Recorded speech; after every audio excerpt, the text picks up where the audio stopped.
हमें हमेशा सेग्रीगेट किया गया स्कूल में। हाँ जी, कि आप गांव से आए हो। किस तरह से? सबसे पहला ड्रेस पे। शहर के बच्चों के पास टाइम था, कुछ के पास मशीनें भी थी, वॉशिंग मशीन। ज़्यादा लोग घरों में नहीं थी उस टाइम, कुछ घरों में वॉशिंग मशीनें भी थी, पर मेजरली उनके पास टाइम था। हम सुबह 5:15 निकलते थे घर से। हम सुबह 5:15 निकले, 1.5 घंटे 2 घंटे बस घूमती थी, अलग अलग गांव में जाएगी, बच्चा उठाएगी, अलग गांव में जाएगी, बच्चा उठाएगी, फिर आएगी स्कूल में हमें छोड़ेगी। 7:30 बजे के टाइप का स्कूल है, 7:30-8 बजे का छुट्टी होगी। अब हम लास्ट पहुँचेंगे क्योंकि हमारा गाँव आखिरी है। हम उठे पहले थे, उतरेंगे लास्ट। 2 बजे छुट्टी होने के बाद हम पहुँचेंगे घर 4, 4:15 बजे। जब हम 4:15 बजे पहुँचे हैं, मेरी माँ पे टाइम नहीं है कब ये कपड़े धुलें तो तुम पहन के आए हो। बच्चे हम शरीफ नहीं हैं कि हम कपड़े साफ वापस लाए हों। हम 10 जगह तो लातों के निशान हैं। लात खाई है हमने, हम गिरे भी हैं, कुछ फाड़ ली पैंट अपनी, कुछ तो 5 से 6, 6:30 का टाइम होता है दूध निकालने का। माँ पे नहीं है टाइम, तो यही कपड़े हमें हो सकता है कल पहनने पड़े वापस से। अगर माँ ने धो भी दिए, बहुत गंदे हैं, माँ ने धुल दिए कपड़े, अब ये सूखेंगे नहीं क्योंकि रात को गांव में पड़ता है पाला। बिल्कुल, गांव में नहीं है वो जगह कि तुमने बाहर सुखा दिया तो वो गांव में तो और गीले हो जाएंगे वो सुबह तक। ओस पड़ेगी वो और गीले हो जाएंगे। तो हमें वो पहले तो कपड़ों में होता था कि why your dresses, why are you not neat and clean. अरे भैया मिट्टी में सो गया है नहीं हो पा रहे नीट एंड क्लीन। फिर ये कि नेल्स क्यों नहीं कटे हुए, बाल क्यों बड़े हुए हैं, क्योंकि गांव का इंसान को नेल्स वेल्स से कुछ लेना देना है नहीं। वो उसकी ग्रामर का हिस्सा नहीं है। वो प्रायोरिटी नहीं है।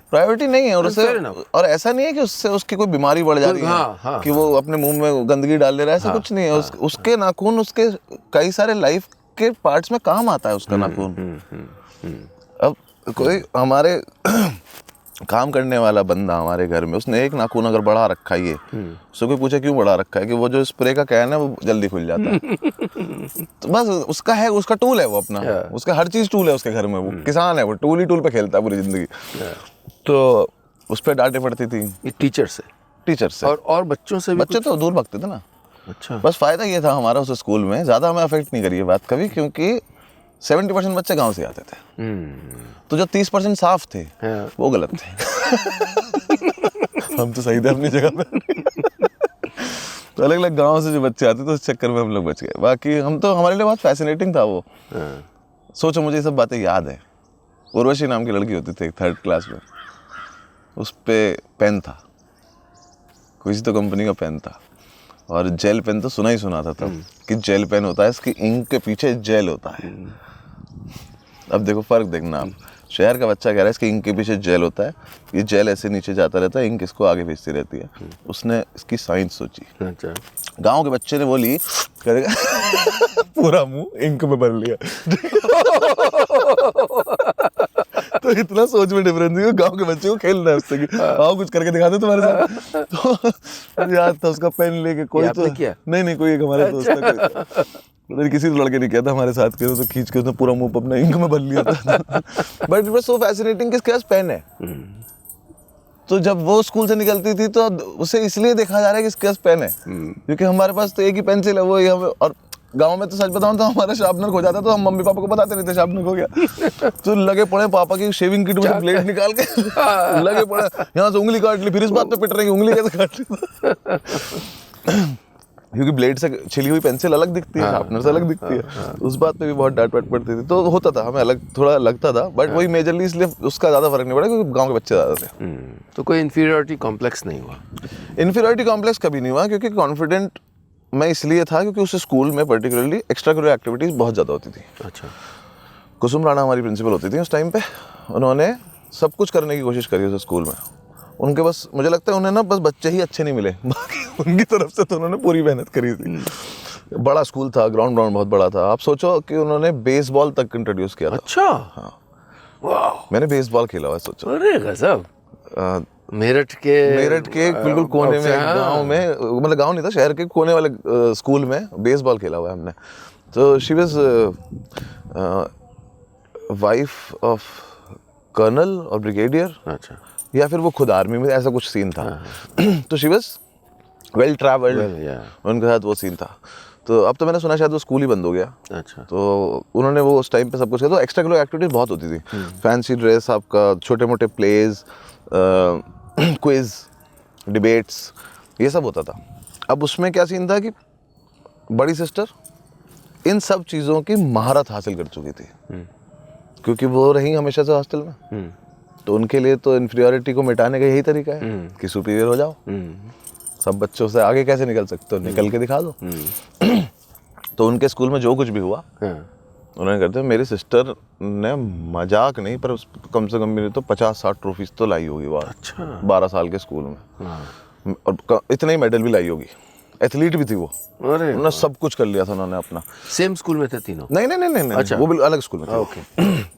मैं और दूसरी वाली सिस्टर इस स्कूल में थे, राइट। सेम में।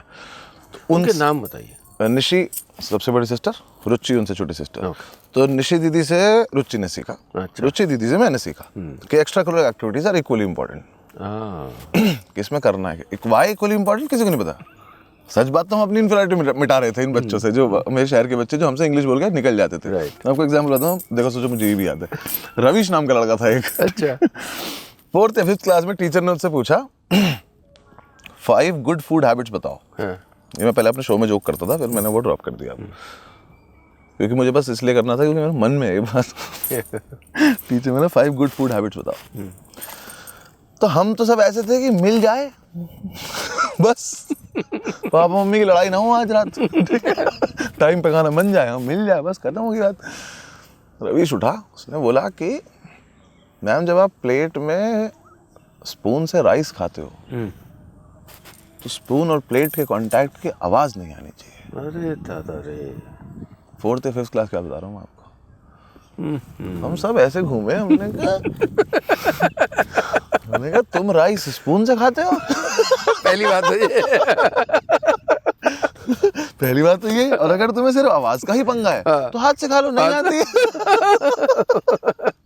पर वो एक फूड हैबिट मेरे दिमाग में बस गई, और मैं आज तक जब जब चावल खाता हूँ मेरे दिमाग में आता है, मैंने कहा ये किसने सोचा कि इससे आवाज आएगी तो ये प्रॉब्लमेटिक है। अरे क्यों है भाई, कहाँ का जेल में खाना खा रहे हो कि और उठ जाएगा तो छीन लेगा।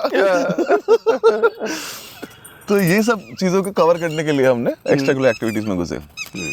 कभी फैंसी ड्रेस में कुछ बन गए, कभी कुछ बन गए। मैं नागिन बना था एक बार। अच्छा मेरा डायलॉग था, आज मैं नागिन हूँ, मैं सबको डस लूंगी। और मैं गया स्टेज पे, और पता नहीं क्या हुआ, मैंने किसको देखा, मैं जाया से बोला, मैं आज मैं नागिन हूँ, मैं सबको डस लूंगी।